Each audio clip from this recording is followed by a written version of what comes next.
totally agree. Yeah. And I hope you guys enjoy yourselves today, because we're going to be doing something we haven't talked about a lot, something kind of recent relative to some of our other topics. This is the build for Vengeance, aka Night of Champions in 2000. Yeah. So about 15 years ago or so, and you've been involved with WWE programming since around the WrestleMania time, where you were hired back after getting fired the summer before, following the feud with Flair and the whole kiss my ass stuff with Vince and Melina, which I'm sure we'll get into the time.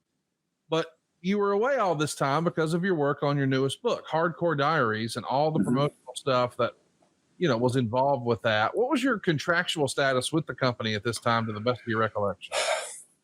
I think I had signed, which I thought was a heck of a contract. It's actually the contract I encouraged Jericho to sign. It's a part-time contract that pays you almost like a full-timer. And now, since then, there have been a lot of guys who come in as part-timers who've done really well. Jericho made the determination he wanted to be, that lack of a better word, all in. Like he appreciated what I had done, but he wanted to be a full-time wrestler. But I think coming off, you have to go back into where I've left WWE under less than ideal circumstances. So from 2003, for a couple of years, 2003, 2004, I went from having not done any wrestling shows whatsoever because I wasn't contractually allowed to. Mr. McMahon was nice enough to let me out of my contract a year early at my request, with the caveat that I could not do anything in wrestling for that final year. And I was okay with that. And then even for months to follow, I would be asked, hey, someone wants to do a signing, how can they get in touch with you? I just say, they can't. I'm not really interested in doing them. And then when I did start doing them, I would do them strictly for charity, for the Marty Lyons Foundation, for the Make-A-Wish Foundation. And then I did an independent show where I was a referee. And I realized that, having some fun and walking away with a healthy payoff, it's not the worst thing in the world. Right. And I went a different direction. I went from doing none to being like, you have money, I'll be there. And it got to where I was working with, I don't want to say they were shady and that they were bad people, but they were people who did not have the finances to be putting on the shows. And a couple checks bounced. And the turning point for me, Conrad, was when I get to this event outside of Chicago. It's in the back of a baseball, like a baseball lesson academy type place.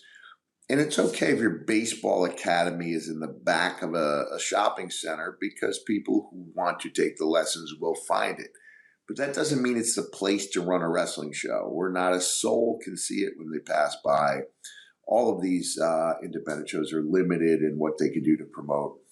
So I walk in and there's about 25 people in there. And I just said to the guy, I said, how are you going to pay me? And he said, we're going to pay you off the gate. And I looked around and I said, we both know there's not enough money here to pay me. And then the guy got a little concerned. He said, I don't know what to do. The only thing I can think of is to drive to my grandmother's house and get the money from her. And I said, we need to take that ride. I was as close to being a gangster as I've ever been, as I pressured this guy to drive to his grandmother's house and give me a sweaty wad of bills. And it was on the way home. Whoa, not on the way home. I got to know, you go into grandma's house, you reach, I did. You reach in the pants, you pull the sock out, and you ask grandma hard way or easy way, right? It's something like that. Basically, yeah. And then what I thought was the strangest thing is she was a little bit short. So she offered to give me some Blue Chews. And I didn't know what they were. And she said, they're like a hot tag for your wiener. So it is indeed. By the way, this is sponsored by Blue Chew. And I can't imagine what grandma, she was in for the ride of her life. Mrs. Foley's baby boy made her an honest woman today. Conrad, I heard that at least 3 times a day at every meet and greet, a hot tag, like a hot tag for your wiener. So they people were like, they would say, I love the show, and then what they would go on to prove they love the show is saying it's like a hot tag for your wiener. I was like, you have been listening. That's right. Um, so anyway, this also followed there. If you were following wrestling lore at this time, there was a wrestling convention in Indianapolis. The promoter picked me up while the show was going on. And I said, how's it going? He said, oh man, it's going amazing. When he knows it's not going amazing. Right. Like, I believe he's lying to me, hoping that it, you know, that it You can becomes. speak it into existence. Yeah.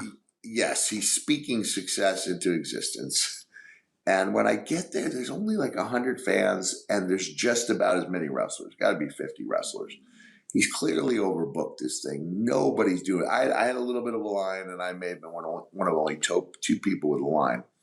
And so when I wanted to talk to him about the likelihood of any of these guys getting paid, he could not be reached because he was locked up in a room, curled up in the fetal position. Oh no. And I just started thinking, like, I don't need to be a party to this type of thing. The guy did go home to his mom's house and wrote checks on his mom's checkbook. Everyone got paid. None of the checks bounced, but it obviously appeared a little dicey.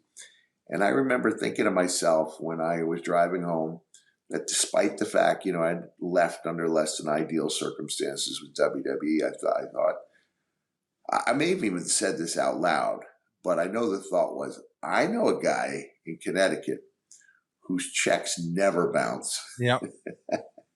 And that's when I called him up with the idea of doing like a 3-year deal that called for 3 matches a year. And he went for it. And it was under that contract that I did the